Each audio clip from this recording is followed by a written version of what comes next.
Hello, and welcome to the Gnostic correspondence study of revolutionary psychology by the Gnostic master Samael Aun-Weor. This is a series of talks that will include reflections, exercises, and practices to help aid and deepen your understanding of this great work. We will start with an introductory talk for the beginning of self-study.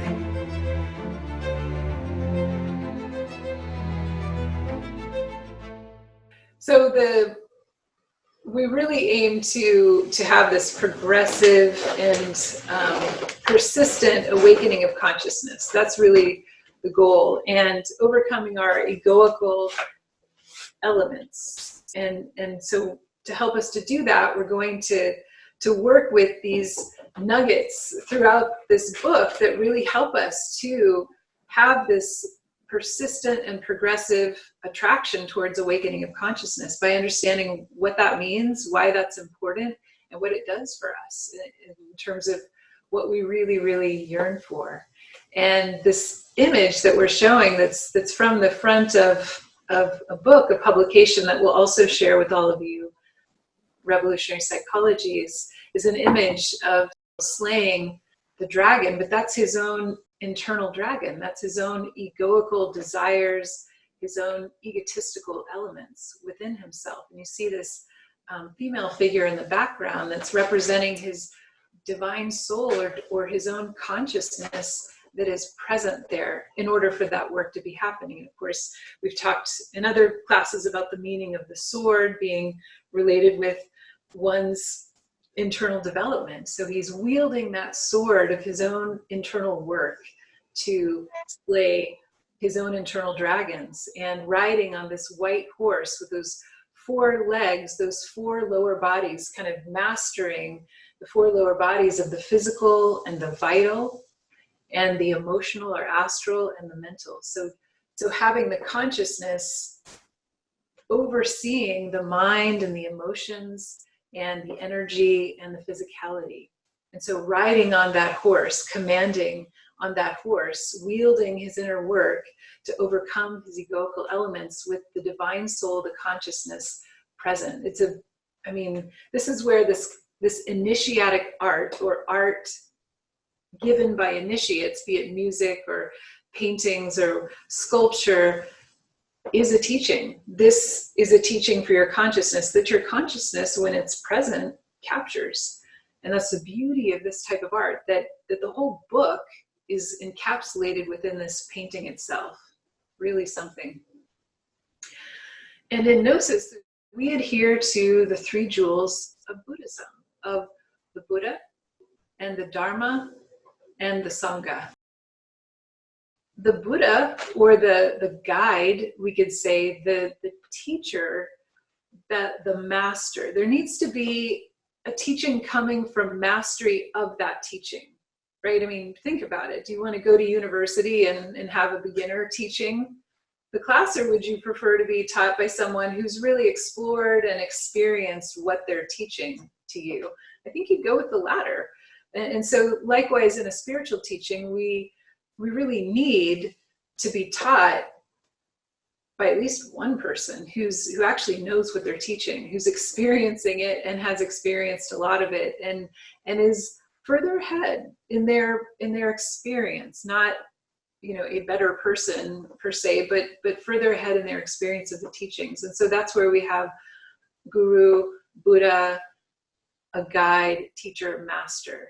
And Samael Aun-Weor is one such master. He's a Gnostic master, a master who has Gnostic who has mastered these Gnostic teachings that we're sharing. And then the Dharma itself is that teaching. Of course, we use the word Dharma as in like positive karma or good karma, and that's true as well. And receiving the teaching is exactly that. If you didn't have Dharma or good karma, you would not receive the Dharma or the teaching. And so it's dharmic to be here and receiving this.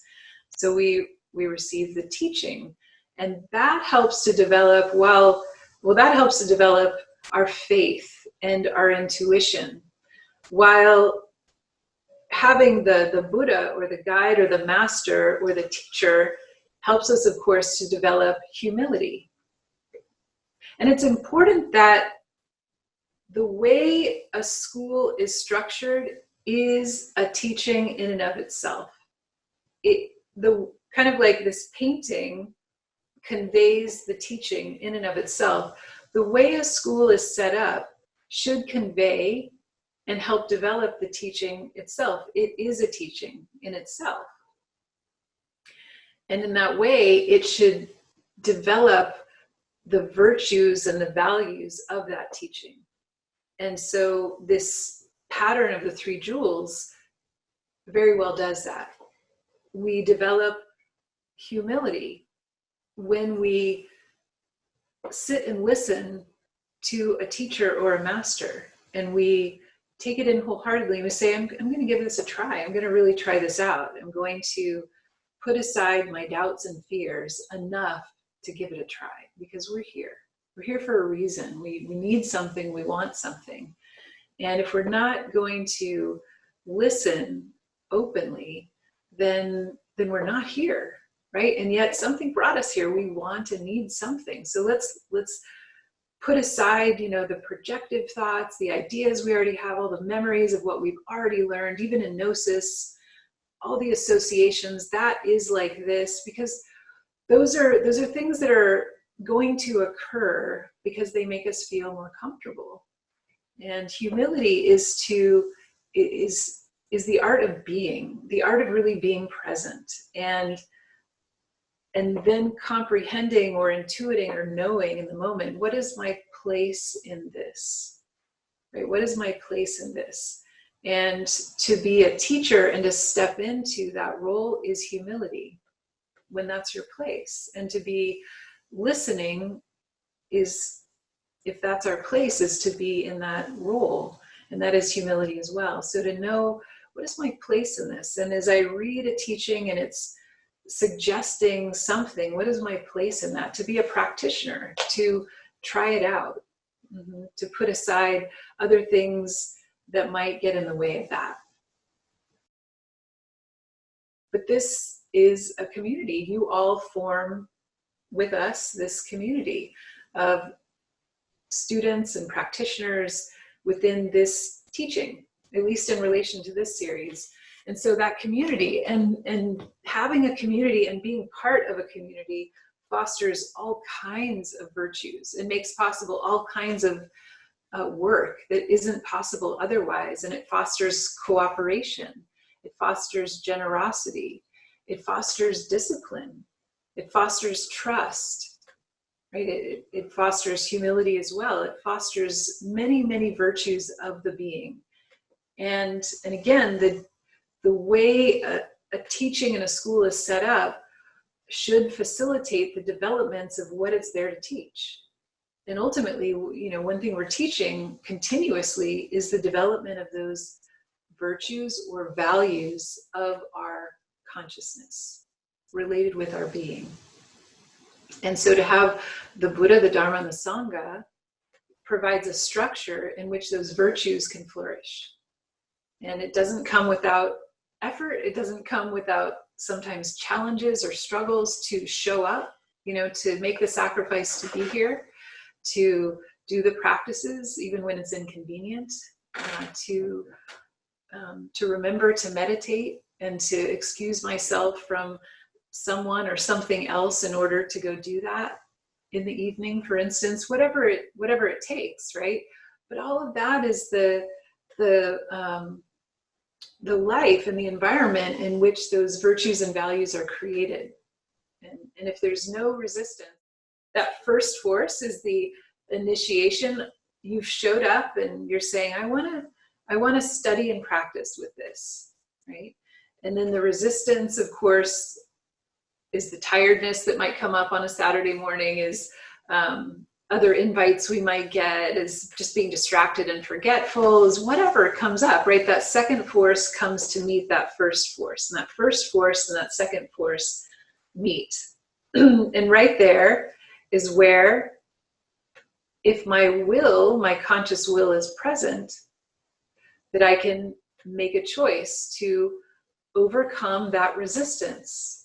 And in that pushing back, just like how a tree develops strength is with the wind.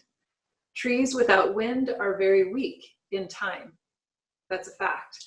And so how the tree develops is by the resistance of the wind and growing its, well, not literal muscles, but growing its tree muscles by persisting and saying, but I have an aim. I have a yearning. I have an inner need that's important to me. I will show up. I will meditate for 5 minutes tonight before I go to bed. I will remember this work. And then we result in the third force. There's that equation. First force plus second force has an equal sign beyond it. And it will equal whatever I've done with that first and second force. If I'm forgetful of my aim and it's very weak, and the second force comes and just boom, and I forget and I don't show up and I don't remember or keep feeling that yearning and that need that I have inside, then the equal sign might equal self-defeatism, self-doubt, continuance of that forgetfulness, because we could say the values of the ego as well, such as indolence and forgetfulness and non-application, in other words, laziness. That's a value of the ego versus the value of the being of diligence and pliancy. So there's an equal sign, and every moment, every action, every thought, every feeling is this combination of these two forces with an equal sign beyond it. And that's the deal. Whether we're doing the work or not, that is true for everyone. That is true for everyone. So might as well do the work, because you've got an equal sign behind everything you're doing, thinking, and feeling anyway.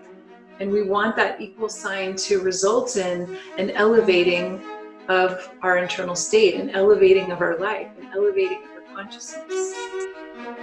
So we're going to talk more about that as we go into the chapter.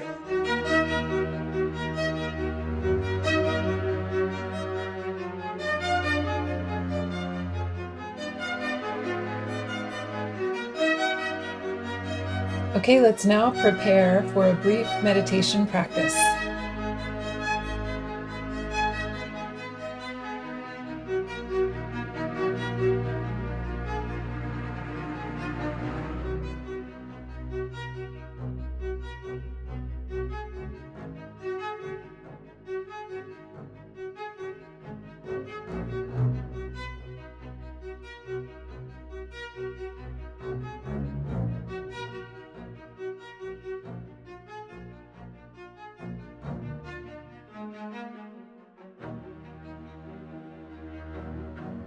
Let us find a comfortable posture, relatively comfortable.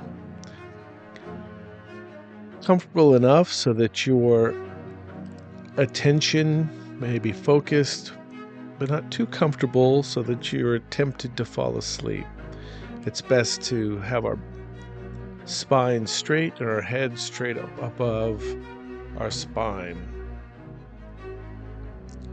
Though this will be a brief practice, it's a good habit to be into, to get in a comfortable, upright position.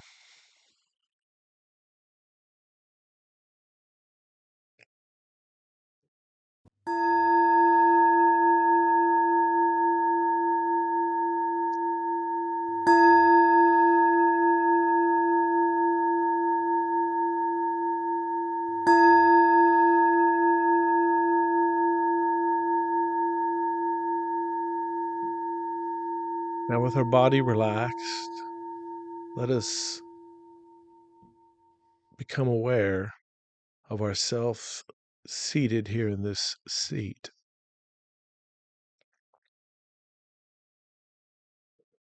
Take 3 deep breaths, letting go of all tension, memory, exterior sounds,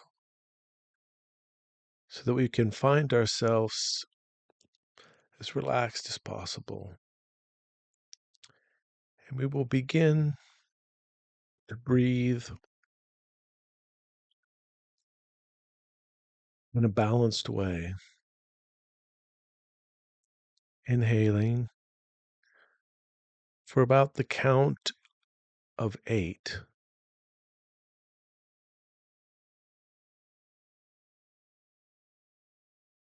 Pause, relax for about the count of 4, and then again exhale slowly and completely for the count of 8 again.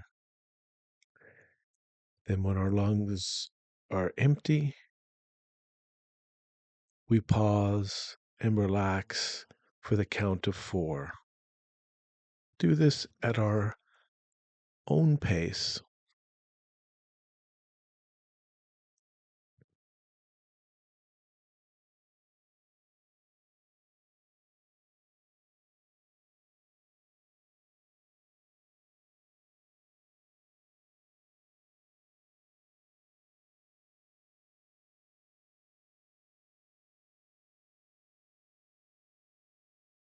You may notice that as you're pausing and relaxing,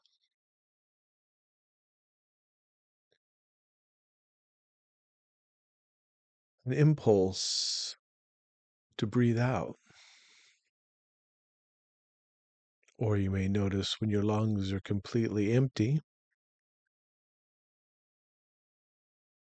you feel compelled to inhale again. Breathing in this rhythmic way has several benefits. Calming the nervous system and relaxing the body. But with the pause in between exhalations and inhalations, it allows us to take advantage of some of the more subtler elements that exist in the breath, that which we call prana, the life force, that rarely are we able to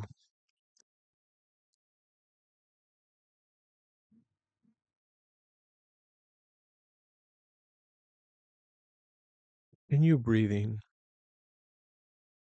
counting, pausing, relaxing.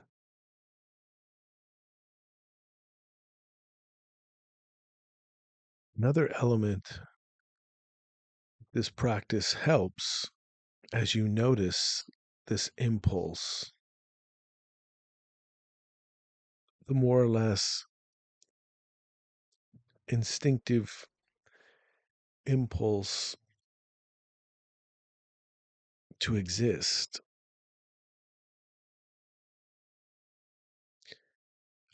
allows us to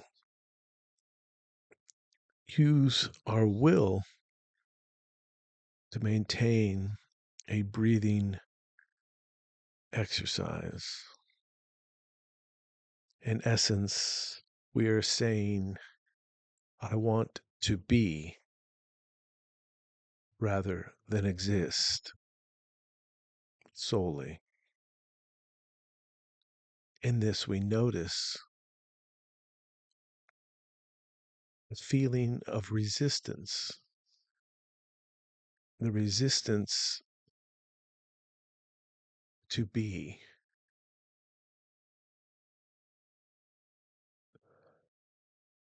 The Gnostic master Samael Owen Vior reminds us that it is better to be than to exist. And in this way, we are claiming, I want to be, not only exist.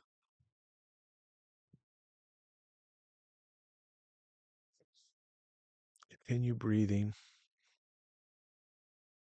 With each inhalation, we attempt to be more awake. In each exhalation, more relaxed.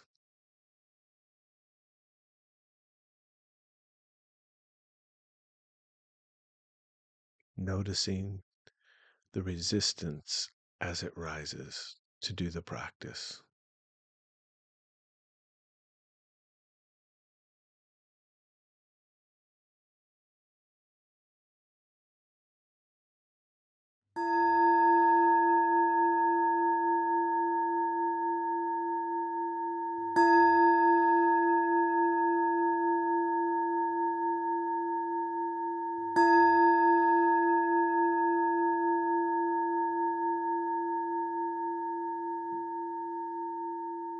Okay, we can begin to put movement into our body with our attention and our heart reflecting on the class and its impact.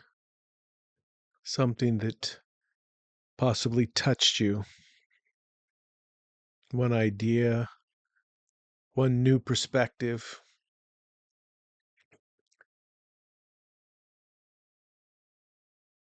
So that we can go through the week a little inspired, a little lighter.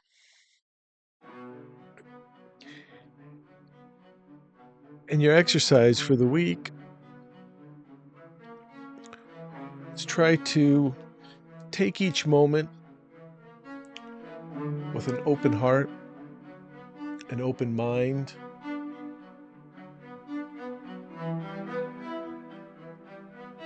Listening, as if you're listening with your heart.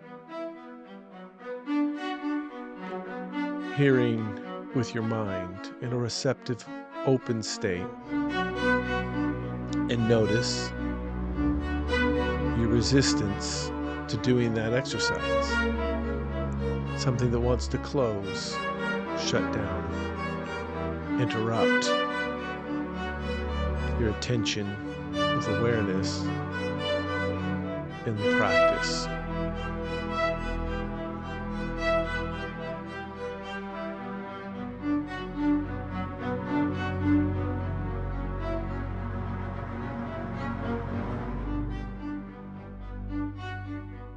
Also, sit with this meditation practice 10 to 20 minutes a day, observing resistance.